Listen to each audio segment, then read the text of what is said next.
I'm Samantha, 29F, and I've been married to Clyde, 31M, for 3 years now.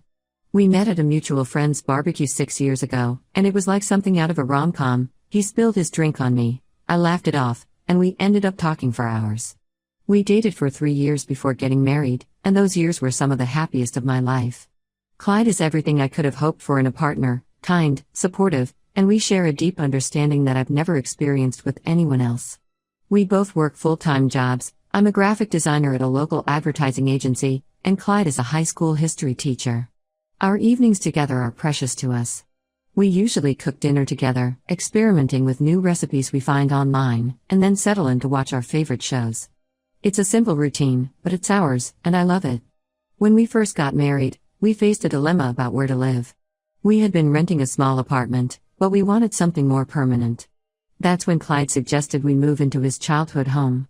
His father, Robert, had passed away from cancer 5 years ago, and his mother, Eileen, 58F, was living alone in the large, 2-story house. At first, I was hesitant. Moving in with in-laws can be tricky, and I worried about privacy and boundaries. But when Clyde explained the situation, it started to make sense. The house was big enough that we could have the entire upstairs to ourselves, while Eileen would live downstairs. It seemed like a win-win situation. We'd have our own space, Eileen would have company, and we'd be able to save money for our future. Eileen is a sweet woman who mostly keeps to herself. She's a retired librarian who spends most of her time reading or tending to her garden. When we first moved in, she made it clear that she respected our privacy and wouldn't interfere in our lives. She even joked about installing a bell at the bottom of the stairs so we'd know if she was coming up, though we assured her that wasn't necessary. For the first few months, everything was perfect. We settled into a comfortable routine. Clyde and I would leave for work early in the morning, often bumping into Eileen in the kitchen as she made her morning tea. We'd chat briefly before heading out. In the evenings, we'd sometimes all eat dinner together, sharing stories about our day. It felt like we were building a real family dynamic. But then Clyde's sister, Rachel, 33F, started causing problems. Rachel and Clyde had always been close growing up, despite their 2-year age gap. Clyde often told me stories about their childhood adventures and how Rachel had always been protective of him. I was looking forward to building a relationship with her when Clyde first introduced us, hoping for a sister I never had. However, from day one, Rachel was cold and dismissive towards me. At first, I thought maybe she was just shy or needed time to warm up to me. But as time went on, it became clear that Rachel simply didn't like me. She would make snide comments about my clothes or my job, always with a sweet smile that made it hard to call her out without seeming oversensitive. Rachel is married to Tom, 35M, and has 2 kids, a 7-year-old boy and a 5-year-old girl. They live about 20 minutes away, in a nice suburban neighborhood. Despite having her own family, Rachel visits her mother almost daily. At first, I thought it was sweet how close she was to Eileen. But I soon realized that Rachel's visits were more about keeping tabs on us and trying to control what happens in the house. One day, about 6 months after we moved in, I came home early from work because I wasn't feeling well. I was surprised to find Rachel in our part of the house, going through our things. When I asked what she was doing, she claimed she was looking for an old family photo album. I knew this wasn't true because Clyde and I had already gone through all the old photos when we moved in, organizing them neatly in the living room bookshelf downstairs. This incident led to our first big confrontation. Rachel started criticizing how we kept our space, saying it was messy and that I clearly didn't know how to maintain a home. I was hurt and angry, but I tried to keep my cool. I simply told her that we both work full-time jobs and do our best to keep things tidy when we can. This seemed to set Rachel off. She started yelling about how I was lazy and didn't deserve to live in her family home. She even went as far as to say that Clyde would eventually see how worthless I was and kick me out. I was shocked and hurt by her words. I had always tried to be kind and respectful to Rachel, even when she was cold to me. To hear her say these things felt like a slap in the face. When I told Clyde about the incident that evening, he was furious. He couldn't believe his sister would behave that way. The next day, he confronted Rachel when she came to visit Eileen. Rachel tried to deny it, claiming I was exaggerating, but Clyde didn't believe her. He made it clear that if she couldn't respect me, she wasn't welcome in our part of the house. This only seemed to make Rachel more determined to cause problems. She started spreading rumors about me to other family members. She told their aunts and uncles that I was trying to drive a wedge between Clyde and his family, that I was changing him and turning him against them. It was frustrating and hurtful, especially because I had always tried to be respectful and kind to everyone in Clyde's family. Things came to a head during Thanksgiving last year. We were hosting dinner for both our families, and I had spent days preparing. I wanted everything to be perfect, hoping that a nice family gathering might help smooth things over with Rachel. I had even asked Eileen for some of their family recipes to include in the meal. On Thanksgiving Day, everything was going well until Rachel showed up with 3 of her friends in tow. We hadn't invited them, and there wasn't enough food for extra guests. When I politely explained this to Rachel, she exploded, accusing me of being selfish and unwelcoming. The argument that followed was intense. Rachel screamed that I was trying to take over the family and push her out. She even accused me of manipulating Eileen to turn against her. I was in tears, and Clyde was livid. He ended up asking Rachel and her friends to leave, which only made her more furious. After that incident, Rachel started demanding that we sell the house and split the proceeds. She claimed it was unfair that we got to live there rent-free while she had to pay for her own home. We explained that we contributed to household expenses and helped take care of Eileen, but Rachel wouldn't listen. She seemed convinced that I was somehow taking advantage of the situation. The situation has become unbearable. Rachel continues to spread lies about me, and she's trying to turn Eileen against us. She's even started showing up at my workplace, causing scenes that have embarrassed me in front of my colleagues. Last week, my boss pulled me aside to ask if everything was okay at home, which was mortifying. Clyde and I have discussed moving out, but we don't want to leave Eileen alone, and we love this house. It's not just a house to us, it's filled with memories of Clyde's dad, and we've made our own memories here over the past few years. The thought of leaving because of Rachel's behavior feels like letting her win. I'm at a loss for what to do. I've tried everything to make peace with Rachel. I've invited her for coffee to try and talk things out, sent her thoughtful birthday and Christmas gifts, and even offered to babysit her kids to try and build a relationship. But nothing seems to work. She seems determined to hate me, no matter what I do. Clyde is incredibly supportive, but I can see how much this family conflict is wearing on him. He's torn between his love for me and his bond with his sister. I don't want to be the cause of a rift between them, but I also can't continue to live under this constant attack. Eileen has tried to stay neutral in all of this, which in some ways makes it worse. I understand she doesn't want to choose sides between her children, but her silence sometimes feels like tacit approval of Rachel's behavior. Clyde has suggested family therapy, but Rachel refuses to participate, claiming that I'm the one who needs help, not her. I love Clyde more than anything, and I want to make this work. But I'm starting to wonder if that's even possible with Rachel in the picture. Has anyone dealt with a similar situation with in-laws? How did you handle it? I'm looking for any advice on how to improve this situation without completely destroying my relationship with Clyde's family. I'm afraid that if something doesn't change soon, it's going to irreparably damage my marriage, and that's the last thing I want. Update 1, it's been about 2 months since my last post, and a lot has happened. First, I want to thank everyone for their supportive comments and advice. It really helped me gain perspective on the situation and gave me the courage to take action. After much discussion, Clyde and I decided to take a more proactive approach to dealing with Rachel. We realized that trying to appease her or ignore the problem wasn't working, and it was time to address the issues head-on. We started by sitting down with Eileen and having an honest conversation about everything that had been going on. To our surprise, Eileen was more aware of the situation than we thought. She admitted that Rachel had been complaining about me to her for months, but she didn't believe most of what Rachel said. Eileen confessed that she felt caught in the middle and didn't know how to handle the situation without upsetting either of her children. She also revealed something that shed new light on Rachel's behavior. Apparently, Rachel had always struggled with change and had a hard time when Clyde first left for college. Eileen suspected that Rachel's issues with me stemmed from a fear of losing her place in the family.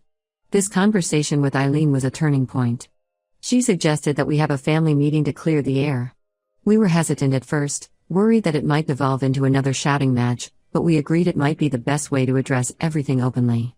So, last weekend, we invited Rachel and Tom over for dinner and a talk. The days leading up to the meeting were tense. I spent hours cleaning the house, wanting everything to be perfect so Rachel wouldn't have anything to criticize. Clyde was on edge, alternating between hoping for the best and preparing for the worst. Eileen busied herself making Rachel's favorite dessert, hoping it might help smooth things over. When Rachel and Tom arrived, the atmosphere was thick with tension.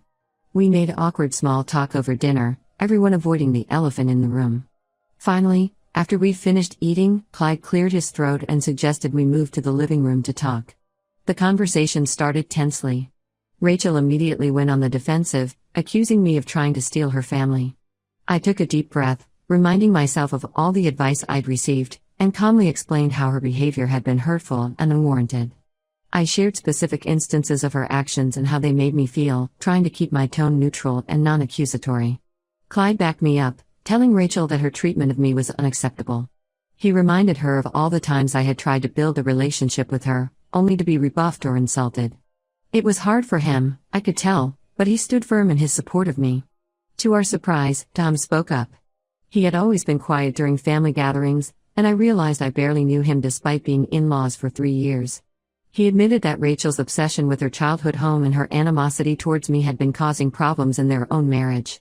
He revealed that Rachel had been spending more time at Eileen's house than at their own home, neglecting their children in the process. Tom looked exhausted as he spoke, and I felt a pang of sympathy for him. This revelation seemed to shock Rachel. She broke down in tears, confessing that she felt like she was losing her place in the family. She admitted to feeling jealous of my relationship with Clyde and threatened by my presence in her childhood home. Through her tears, she talked about how hard it had been to see changes in the house, the new paint colors we'd chosen, the rearranged furniture, the photos of Clyde and me on the walls. Each change felt like an erasure of her childhood memories. While I sympathized with her feelings, I made it clear that her behavior was not okay. We had a long, emotional discussion about boundaries, respect, and family dynamics.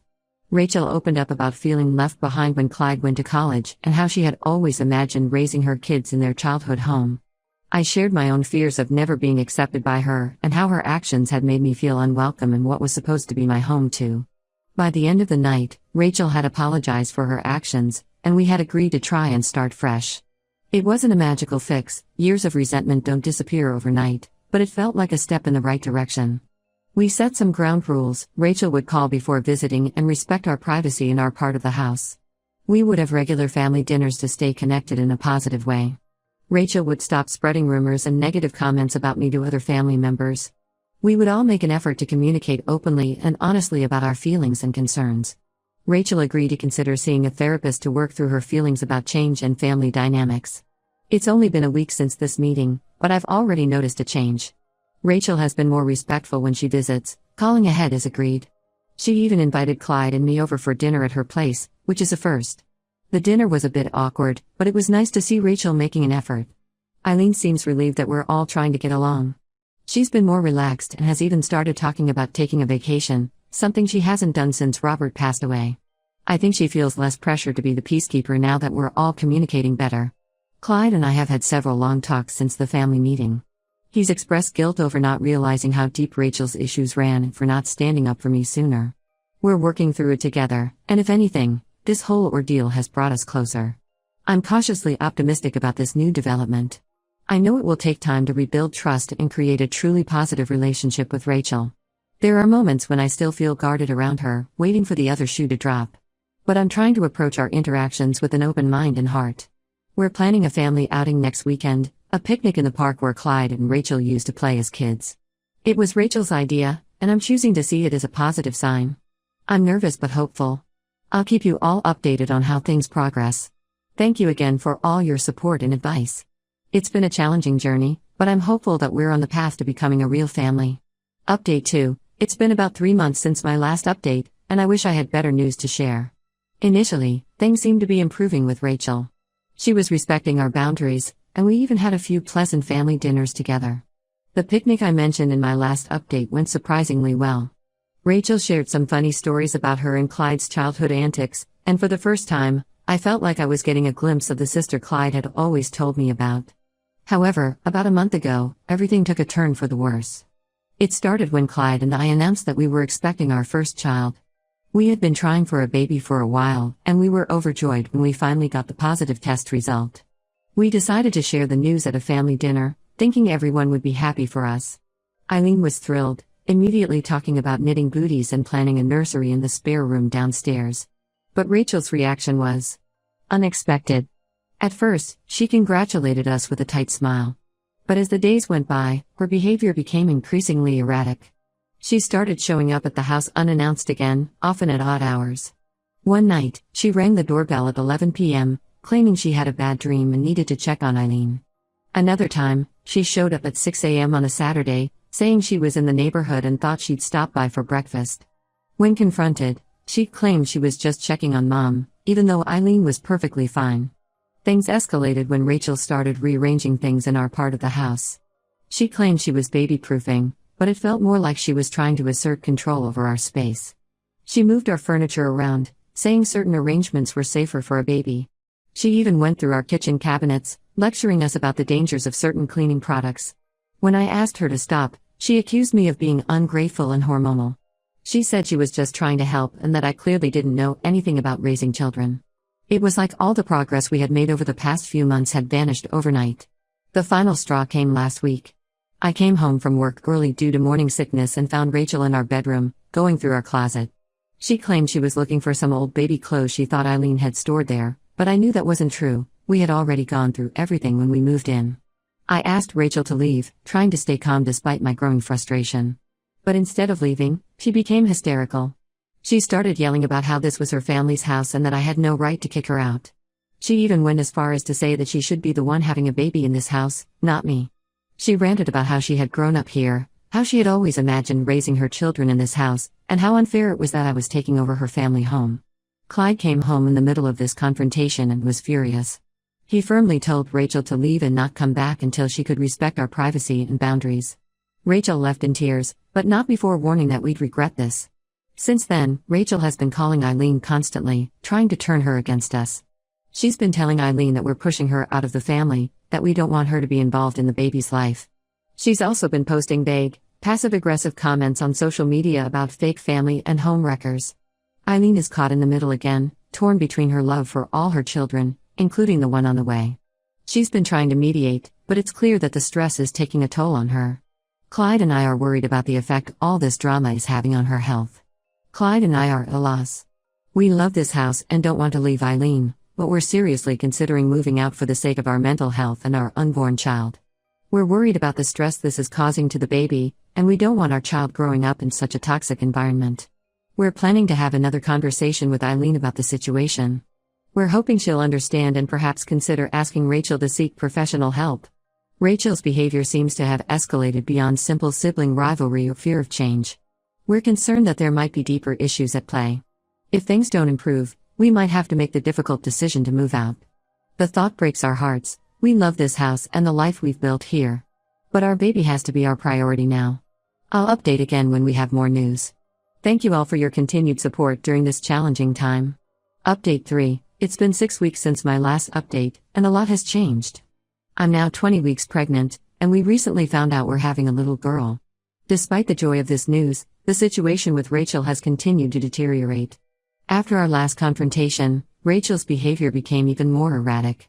She started sending us long, rambling emails in the middle of the night, alternating between apologies and accusations. One moment she'd be begging for forgiveness, the next she'd be blaming me for ruining her family. She would show up at our workplaces, causing scenes and embarrassing us in front of our colleagues. My boss had to ask her to leave twice, and I was mortified. The breaking point came 2 weeks ago. Clyde and I came home from a doctor's appointment where we had our 20-week scan. We were excited to share the ultrasound pictures with Eileen. But when we walked in, we found Rachel in our kitchen, cooking dinner as if nothing was wrong. Eileen was sitting at the table, looking uncomfortable. When we asked what was going on, Rachel announced that she had decided to move back in to help take care of Mom and the baby. We were shocked. Clyde immediately told Rachel that this was not happening, but she refused to listen. She started ranting about how this was her family home and she had more right to be there than I did. In the heat of the moment, she let slip that she had been planning to move in for weeks and had already started moving some of her things into the basement. That's when Eileen finally spoke up. She admitted that Rachel had been pressuring her to agree to this arrangement, even going as far as to threaten to cut off contact if Eileen didn't comply. Eileen had been too afraid of losing her daughter to say no, but she was clearly distressed by the whole situation. Seeing how upset his mother was seemed to snap Clyde into action. He calmly but firmly told Rachel that she needed to leave immediately, or he would call the police. Rachel exploded, screaming and throwing things.